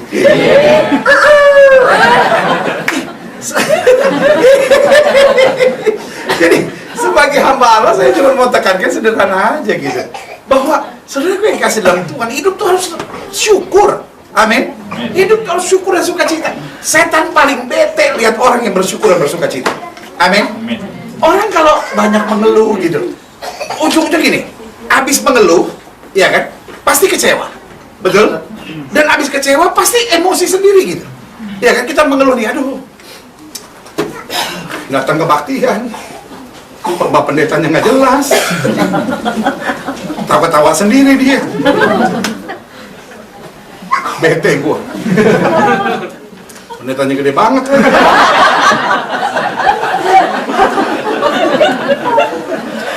Tawamu adalah tangis. Rupanya dari tadi itu yang dalam pikiran. Pas saya ngomong, lah, bener, dosa lu. Nanti gede banget lagi. Susah gua bedain mana tiang gereja, mana tiang. Saya pindah-pindah. Kalau saya diam terus di situ orang bilang tiang gereja. Saudara yang kasih dalam Tuhan, kalau kita udah mulai ngeluh, ujung-ujungnya kita kecewa, iya kan? Lama-lama kita malas ke gereja, betul nggak? Iya kan? Itu sebabnya di gereja yang sama ada orang yang keluar, ada orang yang makin bertumbuh, betul nggak? Kadang-kadang kita bingung, kan gerejanya sama, tapi ada orang kalau ngomong soal gereja, paling jago banget, apa? Gereja-gereja orang munafik semua. Tapi ada orang yang menangis dan bilang, aduh saya dapat mujizat di gereja itu. Lihat, persoalannya it's not about the church, it's about your heart. Bukan soal gerejanya, tapi soal hati saudara. Amin. Life doesn't need to be perfect. Hidup nggak harus sempurna. Just do your best. Amin. Kalau kita nuntut kesempurnaan, yang ada cuma kita mengeluh, yang ada cuma kita kecewa, yang ada akhirnya kita emosi. Tanpa kita sadari, kita membuka celah untuk iblis masuk. Sampai sini jelasnya. Iya kan? Suami saudara nggak mungkin sempurna. Karena kalau suami sudah sempurna, tak mungkin dia naksir sama istri seperti saudara. Betul nggak? Sial amat dia sama bini kayak lu. Iya kan? Kutuk apa atas hidupnya sampai dapat bini kayak lu kalau dia sempurna? Iya. Lu bener. Istri saudara nggak mungkin sempurna, Pak. Kalau istri sudah sempurna, model kayak lu pada acuh ya. Justru karena istri sudah nggak sempurna, makanya dia stuck sama laki-laki kayak lu. Ya udah nggak ada jalan lain deh, udahlah Tuhan. Ya. Iya kan? Jadi jangan harapkan suami atau istri sudah sempurna. Iya kan? Anak saya nakal bener pendeta. Iya bapak ibunya nakal. Ya kan, ya udahlah terima aja lah gitu ya kan. Jadi life doesn't need to be perfect. Oh gereja begini ya, ada masalah itu. It's normal. Kenapa? We are not in Eden yet. Kita kan belum tiba di sorga, saudara. Amin. Jadi selama kita ada di dunia, hidup memang gak sempurna. Tetapi kan kita masih bisa bersyukur. Amin. Bersyukur menjadikan segala sesuatu indah. Kadang-kadang bukan soal keadaannya, soal hati kita melihatnya. Amin. Kalau kita melihatnya segala sesuatu dengan kacamata syukur, semua jadi indah. Amin. Yang sudah suami istri, ya kan? Nanti malam sebelum tidur, malam tatap-tatapan. Saya orang terbahagia di muka bumi. Punya istri seperti kamu. Itu besok pagi, Pak. Besok pagi, Pak, ya. Itu kopi bukan dicangkir, Pak. Di ember, Pak. Bukan cuma diminum, Pak. Bisa cuci, Pak. Ngerti nggak? Ngerti nggak? Betul.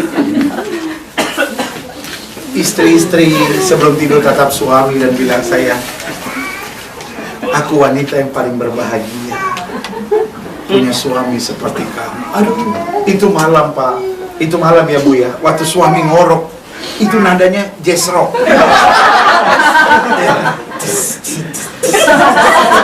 Asik. Tapi setiap malam sebelum tidur di sini, kenapa sayang? Tahu dosa apa gue sampai punya laki kayak lu?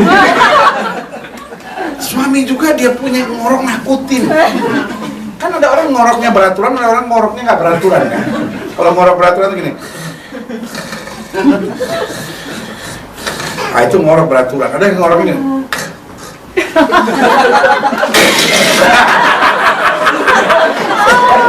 Kayak mau digorok setan gitu ya.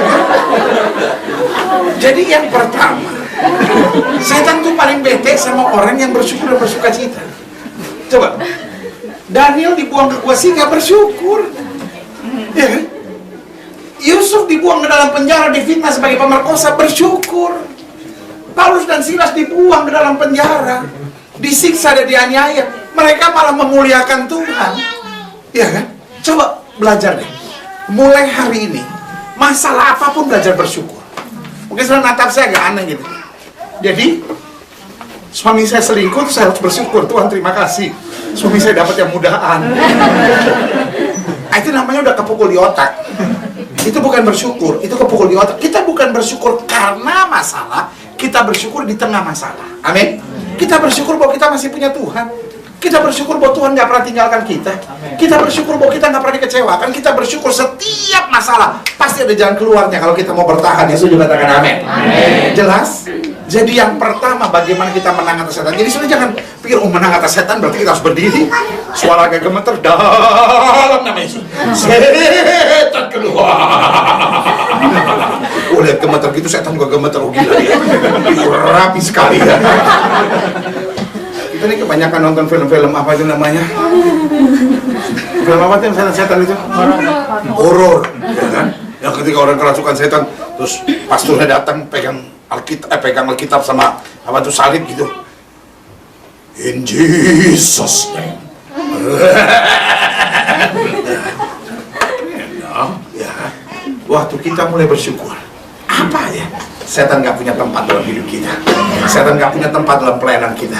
Setan gak punya tempat buat masa depan kita. Orang-orang bersyukur akan rebut kemenangan-kemenangan yang luar biasa. Ini saya catat ada 45 ya. Yang kedua. Sebagai apa? 45. Saya curhat dulu. Jadi gini. Saya tuh kalau hari Minggu di gereja di Indonesia itu setiap hari Minggu saya khotbah 7 kali. Setiap hari Minggu saya khotbah 7 kali. Nah di sini saya khotbah cuma 2. Jadi tadi 3 khotbah udah saya khotbahin di sebelah tuh di GPD Hati Elok. Nah ini kayaknya 4 khotbah saya sebelah samping. Jadi saya udah total kira-kira 42 ini.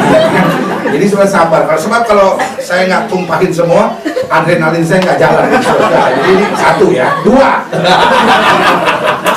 Dari berapa pendeta? Dari 43 lah, masa sampai 45 ya kan? Pendeta serius. Ya hanya Tuhan yang tahu. Yang kedua, jadi yang pertama apa? Hidup dengan syukur dan sukacita. Sama-sama bilang saya harus bersyukur dan bersukacita dalam segala hal. Amin. Yang kedua, bagaimana kita bisa melawan iblis? Kita bisa melawan iblis kalau hidup kita lurus, bersih, dan gak aneh-aneh. Amin. Sama-sama bilang sama saya, hidup saya harus lurus. Sama-sama bilang sama saya, hidup saya harus bersih. Sama-sama bilang sama saya, hidup saya nggak aneh-aneh. Amin.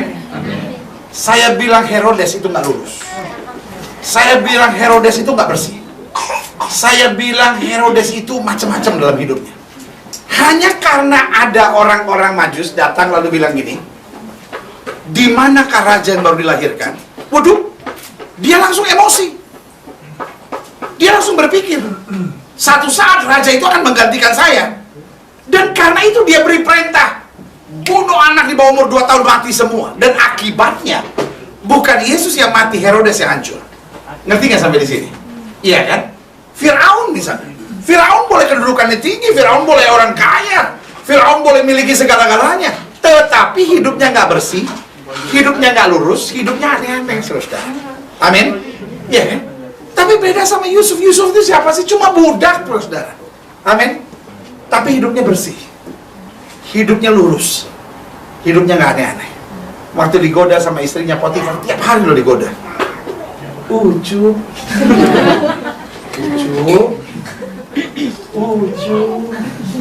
ganteng deh Ucu. Yusuf nggak mau aneh-aneh. Amin. Sorry untuk ngomong ini.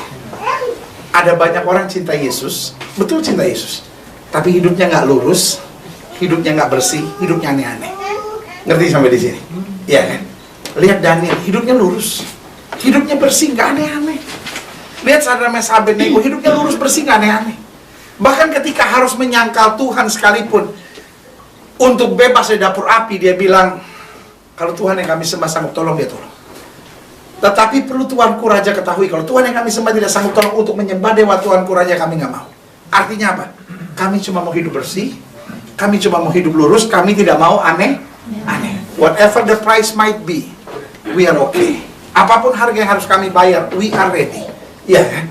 Saudaraku yang kasih dalam Tuhan, dia memang dibuang ke dapur api, tapi Tuhan menyelamatkannya. Amin. Alkitab bicara tentang Saul. Siapa Saul? The King of Israel. Siapa Saul? Saul adalah orang yang dipilih Tuhan sendiri. Berarti dia adalah orang pilihan Tuhan. Saul bukan orang seperti Herodes atau Firaun. No, dia orang pilihan Tuhan. Why he became the King of Israel? Karena God choose him. Tuhan yang pilih dia. Tetapi setelah dipilih jadi aneh-aneh, jadi macam-macam, dan hidupnya jadi nggak lurus dan bersih. Waktu Daud keluar berperang mengalahkan Goliat, dan wanita-wanita Yerusalem bilang, Saul mengalahkan beribu-ribu musuh dan Daud mengalahkan berlaksa-laksa. Mulai timbul iri hati, mulai aneh-aneh, saudara-saudara. Dia merancangkan pembunuhan, ya kan? Ada banyak orang iri gitu. Lihat orang lain lebih sukses, lihat orang lain lebih dipakai Tuhan. Sekarang dia udah pelayanan ya, jadi singer. Tapi sorry lah kalau gua ngeliat dia ya, suaranya sih bagus. Tapi kalau dia yang jadi singer, pujian kayak nggak ngangkat. Lu angkat dong kalau gitu, harusnya lu angkat ya. Gue bingung kalau gereja tuh dia pelayanan ya, kayak pujian kurang naik. Lu naik kan di meja kan gimana? Pujiannya nggak ngalir. No, ke sungai sono. Anyut-anyut lu. Itu ya aneh-aneh saudara ya kan. Ketika hidup kita mulai ada iri, ketika hidup kita mulai serakah, itu kan saya bilang aneh-aneh kan. Daud nggak mau aneh-aneh, nggak mau macem-macem. Ya, dia ngadepin Goliat, dia dimaki sama Goliat. Hei, anjingkah aku sampai kau datangi aku dengan batu seperti itu? Saudaraku yang kasih dalam Tuhan, dia nggak aneh-aneh, dia nggak macem-macem. Dia bilang, ya kita coba aja dulu. Saya kan cuma punyanya batu. Nanti lihat, kalau lu yang menang, ya syukur. Kalau gue yang menang, dia nggak mau aneh-aneh, dia nggak macem-macem, dia lurus aja. Dia bilang apa? Kalau Tuhan yang kamu, dia bilang apa? Kau boleh datangi aku dengan pedang, tombak, dan demi, tapi aku datangi engkau dengan nama Tuhan semesta alam. Amin. Lurus aja hidupnya, bersih, karena Tuhan bilang dia pasti bela, Tuhan pasti bela. Dia nggak mau mikir nanti gimana kalau gua kalah ya, bisa mati konyol gua gitu. Hidup ini nggak usah aneh-aneh. Amin. Alkitab bilang selama kita tidak milik ke kiri maupun milik ke kanan, hidup kita masih diberkati kok. Amin. Nggak usah jadi penjilat, ya kan? Nggak usah jadi orang yang menghalalkan segala cara. Pokoknya lurus, bersih aja. Dan kita kagum. Persis di ujung jalan kesetiaan, selalu ada mahkota kemuliaan yang Tuhan sediakan. Beri tepuk tangan. Jadi yang pertama, sama-sama bilang sama saya bersyukur dan bersuka cita. Yang kedua, sama-sama bilang sama saya hidup lurus, bersih, dan nggak macam-macam. Amin. Saudara, di Korea ini bersih aja pokoknya hidup saudara. Lurus aja, nggak usah macam-macam, nggak usah aneh-aneh, nggak usah milih ke kiri maupun milih ke kanan. Aku akan kagum dan pemeliharaan Tuhan. Amin. Yang ketiga, bagaimana kita bisa menang, bisa melawan iblis? Hidup melekat pada Kristus. Sama-sama bilang melekat pada Kristus. Bukan soal siapa kita, tapi soal siapa yang di dalam kita. Amin. Iya kan? Ketika saudara sedang jalan sama komandan pas pampres, iya kan? Semua preman mana juga akan lari lihat saudara. Persoalannya bukan saudaranya, tapi saudara sedang sama siapa. Amin. Makanya Alkitab bilang kalau kamu tinggal dalam aku dan firmanku tinggal dalam kamu, minta apa saja. Makanya selalu saya bilang, orang yang hidupnya nggak mau melekat sama Tuhan, itu an on Christian. Tahu an on Christian, ya kan? Itu bahasa dari gunung gitu, an on Christian, saudara. Ya kan? Orang Kristen yang bodoh, saudara. Makanya Alkitab bilang, kalau kamu dengar firman dan tidak melakukannya, kamu sama seperti orang yang apa? Bodoh. Kenapa bodoh? Kalau kita melekat kepada Kristus, Alkitab bilang, aku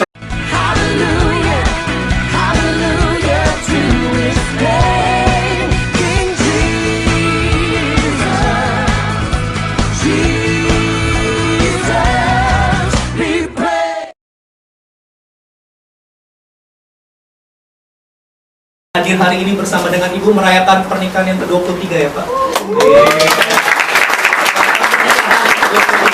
Mari kita sambut dengan sekali lagi dengan apresiasi tepuk tangan untuk Pendeta Gilbert.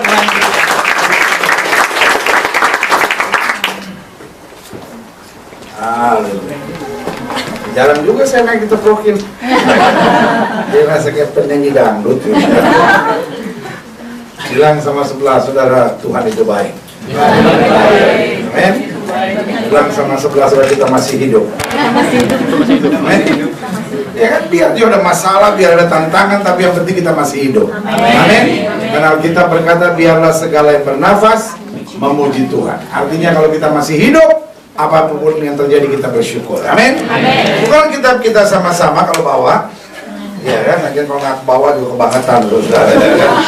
1 Tesalonika 2 ayat yang ke-18. Hari ini saya mau share tentang iblis mencegah. 1 Tesalonika 2 ayat yang ke-18.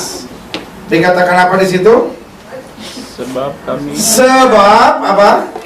Kami telah berniat, sama-sama bilang sama saya berniat, untuk datang kepada kamu. Aku Paulus malahkan lebih dari sekali. Tetapi dikatakan apa? Iblis apa? Mencegah kami. Nah, saudaraku yang kasih dalam Tuhan, di sini dikatakan aku telah berniat. Sama-sama bilang sama saya berniat. Nah, setiap kali kita mau berniat sesuatu yang positif, ya kan? Sebagian saudara mungkin menatap saya dan berkata, iya sih saya sering kali berniat untuk baca Alkitab dari Kejadian sampai Wahyu misalnya. Saya berniat untuk gini, pendeta, sebetulnya saya kan punya pacar pendeta. Pacar saya tuh bukan orang seiman sebetulnya. Saya berniat untuk putusin dia, tetapi bro memang penurut tapi daging lemah. Ya kan? Nah, saudara gue yang kasih dalam Tuhan, saya ini sebetulnya ada persoalan pendeta. Saya ini kan tinggal di sini di Korea. Nah, saya sama pacar saya suka buat yang nggak bener gitu. Pendeta suka raba-rabaan, pencet-pencetan, ya kan? Emangnya main apaan sih raba-rabaan pencet-pencet? Saya tuh niat gitu, Pak. Ini tahun 2015 saya mau berhentilah gitu kan, nggak bener hidup Kristen gitu. Tapi gimana ya pendeta? Saya udah tolak-tolak dalam nama Yesus, tapi nah, kadang-kala kita setiap kali punya niat yang baik. Sebagian saudara berkata, saya pengen gitu melayani Tuhan, saya sungguh-sungguh lah buat Tuhan. Tapi setiap kali saya ingin berniat yang baik, iblis mencegah. Nah, jangan saudara stres dan bilang, saya bingung gitu pendeta, kenapa sih setan tuh ganggu saya terus? Saya jadi bingung gitu. Loh, jangan bingung kalau setan ganggu, karena setan nggak punya kerjaan lain. Kalau setan bisa main Instagram, pasti dia main Instagram, saudara. Iya kan? Kalau kalau setan bisa chatting-chatting, mungkin dia udah chatting-chatting, saudara, ya kan? Tetapi ini yang saya mau bilang, setan gak ada kerjaan lain. Kerjaan dia ganggu. Iya kan? Bilang sama sebelah saudara, setan mau ganggu nih. Iya kan? Karena Alkitab bilang lawanmu si iblis sama seperti singa berkeliling mencari orang yang apa? Dapat ditelannya.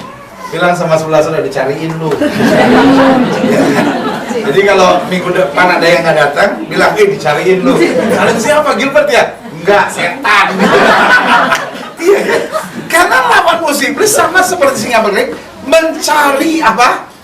Orang. Sama-sama bilang sama saya, mencari orang. Tanya sama sebelah saudara, lo orang bukan? Iya. Saya suka dengar orang bilang, iblis mencari mangsa. Enak aja. Kalau iblis mencari mangsa, pas dia udah dekat, kita lemparin ayam aja, ya kan? Tetapi lawan musuh iblis mencari apa? Orang. Ya kan? Berarti yang dicari siapa? Hah? Kita. Tenang sama sebelah saudara, lu tuh. Wah, enggak lah, ya kan? Alkitab bilang pencuri itu datang hanya untuk mencuri, membunuh, dan apa? Membinasakan. Nah, persoalannya banyak orang Kristen pikir, yang penting saya sembah Tuhan, yang penting saya dekat sama Tuhan. That's all great. Tetapi kita seringkali nggak siap untuk spiritual warfare atau peperangan rohani. Sama-sama bilang sama saya, peperangan rohani.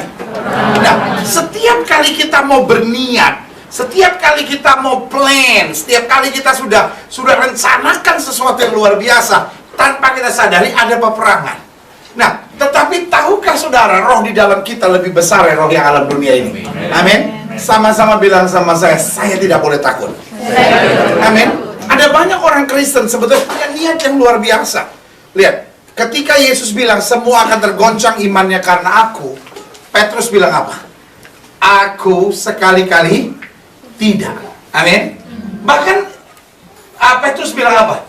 Guru, mati bersama dengan engkau juga aku mau. Waduh, itu kan kalimat yang hebat, betul?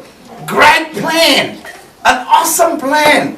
Itu dia punya apa tuh namanya, rencana yang luar biasa. Dia bilang, guru, mati bersama dengan engkau juga aku mau. Tetapi ketika seorang datang dan berkata, engkau pasti muridnya, apa jawabnya? Enggak, aku tidak pernah kenal dia. Seorang lagi datang dan berkata, dari bahasa yang nampak kau pasti muridnya. Dia bilang, aku tidak pernah kenal dia. Seorang lagi datang dan berkata, kau pasti muridnya. Dia bilang, Alkitab bilang, Petrus mengutuk dan bersumpah, aku tidak pernah kenal dia. Betul? Ya kan? Tiba-tiba ayam berkokok. Ya kan? Nah, saudara yang kasih dalam Tuhan, baru Petrus sadar, what did I do gitu? Apa yang saya perbuat? Kok bisa ya saya ya? Kok bisa saya sampai menyangkal dia? Sebagian orang berkata, Petrusnya aja munafik, ya kan? Ngomongnya cinta Yesus, tapi kelakuannya, no, itu yang saya bilang. Kadangkala we love Jesus so much, but we are not ready for spiritual warfare. Kita cinta Yesus, tapi kita nggak siap untuk apa?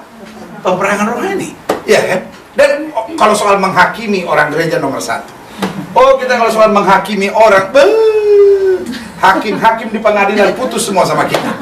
Orang gereja, kita bisa bikin orang murtad walaupun tanpa perkataan. Ya kan, orang masuk gereja kita bisa gini nih. Kita kalau soal menghakimi orang, orang lewat aja baru kita. Teman gue dulu waktu SMA tuh, genit tuh orang itu. Kan dulu simpanan guru matematika gue. Lu pikir jangka? Ya, simpanan guru matematika kan kalau nggak jangka menggaris. Tapi bang, sudah akhirnya sampai juga di Korea ya. Pelajaran di Indonesia tuh nggak bagus ya. Saya dulu waktu sekolah belajar matematika, ya kan? Pelajaran matematika di Indonesia jelek sekali, ya kan? Budi membeli apel. Saya belajar gitu nggak? Budi membeli apel. 1 apel harga 500.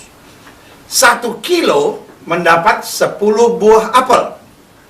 Lalu Budi juga membeli anggur. 1 kilo anggur 25.000. Jika Budi membayar 250.000, berapa kilo apel dan berapa kilo anggur yang dia dapat, kemudian berapa kembalinya. Loh, urusan Budi. Maksud saya gini, saya ditanyain begitu, saya jawabnya begini. Kata mama saya, jangan urusin orang. Kan yang belanja Budi. Dia mau nawar berapa, dia mau dapat berapa, siapa tahu kembaliannya dia mau kasih mbaknya. Bukan urusan kita, ya kan? Urusan Budi, ngapain kita yang ngurusin?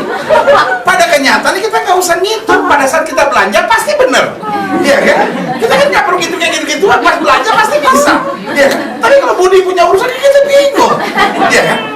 Joko, ini lagi kan? Jarak rumah Joko ke sekolah 2 kilometer 2 kilometer 400 meter. Jadi 2,4 kilometer.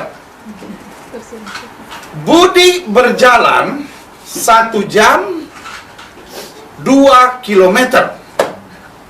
Jika Budi berangkat rumah jam 6 pagi, jam berapa dia sampai sekolah? Ya urusan dia. Siapa tahu dia lagi di tengah jalan, dia lihat tukang bubur ayam, dia duduk dulu makan bubur ayam, betul nggak? Dia kan? Dia lihat dia udah telat, dia lari, kan urusan dia. Ngapain kita mau atur? Pas udah kira-kira sampai dekat sekolah, ada temannya lewat naik motor, dia naik motor, dia kan? Ngapain kita urus-urusan kayak gituan? Dia kan? Aduh, Indonesia ini kadang-kadang pelajarannya nggak mantep. Benar-benar pelajaran nggak mantep. Ada pelajaran apa tuh namanya sejarah. Imam Bonjol. Tahun berapakah Imam Bonjol meninggal? Lah, opa saya mati aja saya lupa. Ya. Orang Batak nama Tumpal. Guru lagi ngajar Imam Bonjol begini. Akhirnya kebetulan ini Batak, gurunya bukan orang Batak, orang Jawa kan. Jadi guru lagi ngajar, dia lihat Tumpal bandel sekali di belakang. Akhirnya guru panggil, "Tumpal, kamu ngikut pelajaran ya?" "Dengar Bu, semua pelajaran Ibu saya dengar," katanya. Batak satu badung sekali. Akhirnya guru, "Tumpal, kamu maju." "Apa Bu?" "Kalau kamu memang ikuti pelajaran Ibu, Imam Bonjol mati tahun berapa?" "Ibu, sebelum saya jawab saya tanya dulu. Pendeta Sihaan mati tahun berapa?" "Apa urusan Ibu sama pendeta Sihaan?" "Begini ya Bu ya, Ibu urus imam Ibu, saya urus pendeta saya. Kan biar di antara kita nggak usah saling."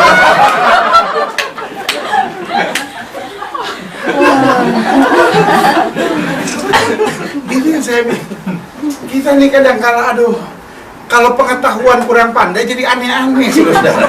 Nah, cinta Yesus itu luar biasa. Sama-sama bilang sama saya, cinta Yesus luar biasa.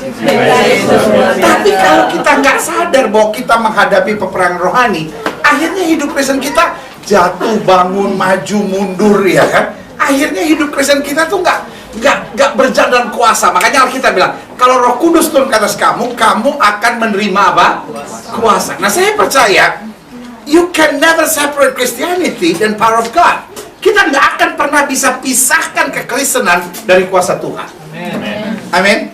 Sama-sama bilang, saya tidak bisa pisahkan kekristenan dari kuasa Tuhan. Amin. Karena saya percaya to be Christian is to live in power. Untuk jadi Kristen itu berarti hidup dalam kuasa. Setuju sama saya, katakan amin. Amin. Kita nggak bisa, oh iya saya Kristen yang biasa-biasa aja pendeta, ya kan? No. We can never separate Christianity dan power of God. Kita nggak akan pernah bisa pisahkan kekristenan dari kuasa Tuhan. Amin. Artinya, when we live as a Christian, waktu kita hidup sebagai orang Kristen, Alkitab bilang apa? Seberapa banyak yang menerimanya diberinya apa? Kuasa. Sama-sama bilang sama saya punya kuasa. Makanya Alkitab bilang, apa yang kamu ikat di bumi terikat di sorga. Apa yang kamu lepaskan di bumi terlepas di sorga. Amin. Artinya apa? Kekristenan hidup dalam kuasa. Nah, Paulus bilang begini, aku berniat mau datang kepada kamu, tetapi iblis apa? Mencegah. Makanya Alkitab bilang, lawanlah iblis, maka iblis akan lari. Ada banyak orang Kristen yang bilang, Saya pengen gitu pendeta berhenti dari kebiasaan buruk saya. Saya pengen berhenti merokok, saya pengen berhenti onani, saya pengen berhenti hidup kasar, kepala batu gitu. Tapi mungkin Tuhan belum menghendaki. Nah, repotnya orang Indonesia ini percaya takdir. Ya. Dia hamil sebelum nikah, ya takdir saya beginilah pendeta.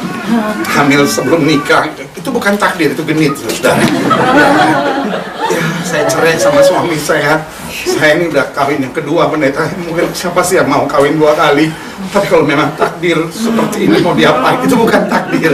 Lunya yang gila, saudara. Ya. Life is about your choice. Hidup adalah tentang pilihan. Ya, setuju sama saya, katakan amin. Amin. Iya kan? Apakah saya mau hidup benar? Apakah saya mau hidup ngaco? Ya kan? Karena setan selalu ada. Selalu mau dekat Tuhan, selalu nggak mau dekat Tuhan, setan selalu ada. Dan setan nggak punya kerjaan lain kecuali ganggu. Ya kan? Dan di antara yang dia ganggu paling senang dia cari anak Tuhan. Ya kan? Dan yang anak Tuhan paling senang dia cari yang udah pelayanan. Amin. Ya kan? Makanya yang paling dia incar tuh lu. Karena apa? Karena kita semua tadinya mantannya dia. Saudara tanya sama saya, kenapa sih setan senang ganggu saya? Loh, karena saudara tadinya mantannya dia. Tadinya kan saudara dekat sama dia, bohong. Ya sekarang bukan mantan dong, kalau bohong sih masih sampai sekarang. Iya.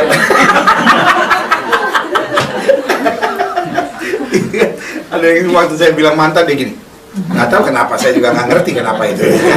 Kok dia kaget sendiri ya kan. Karena ada orang kalau udah putus sama pasangannya seneng gitu beli nomor baru terus telepon, tut. Dia seneng aja gitu mantannya, halo. Tapi satu kali dijailin lagi yang mantannya pas tut, tiba-tiba nomor telepon yang Anda putar sedang berbahagia dengan pasangan yang baru. Sedangkan ini ketika dia disakiti.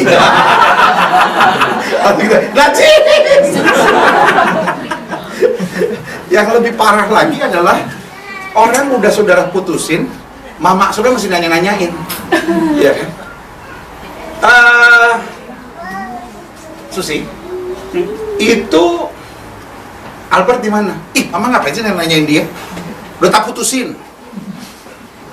Albert tuh baik, nggak kayak pacar lu yang sekarang si Abun tuh. Kalau mama demen sama Albert, mama aja kawin sama dia. Ya. Kan orang zaman sekarang kan ada tuh yang gitu, suka heran. Sampai sudah bangun jam 2 pagi, mama sudah lagi berdoa, Tuhan, satukan kembali anakku Susi dengan Albert. Sampai kita selesai pagi-pagi bangun kita nyanyi Dido, ibuku, mantanku disebut, didoa ibuku yang nama mantanku disebut.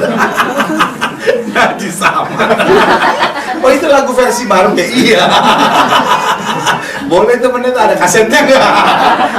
Saudara gue yang kasih dalam Tuhan itu yang saya bilang bahwa dalam hidup ini tantangan selalu ada. Karena apa? Pada dasarnya iblis mau mencegah segala yang baik. Iblis nggak suka saudara sukses, iblis nggak suka rumah tangga saudara bahagia, iblis nggak suka saudara melayani Tuhan. Karena apa? Karena masa lalu kita, ya kan? Kita sangat dekat sekali dengan hal-hal gelap, ya kan? Nah, waktu kita tinggalkan dia, hidup kita jauh lebih diberkati. Amin. Sehingga setan mau kita jatuh lagi, setan mau kita kembali lagi pada hidup yang lama. Tapi Paulus bilang, yang lama sudah berlalu, yang baru sudah terbit. Amin. Manusia lama kita sudah mati. Dan kalau kita hidup sekarang, kita hidup oleh karunia Allah. Setuju mereka berbuka yang lain. Bahwa pada dasarnya suka atau tidak suka, iblis selalu mau mencegah kita untuk melakukan hal yang positif. Nah, saya tegaskan di sini, iblis jangan ditakuti. Sama-sama bilang, saya nggak perlu takut. Iblis nggak perlu kita khawatir. Sama-sama bilang, saya nggak perlu khawatir. Tapi iblis harus kita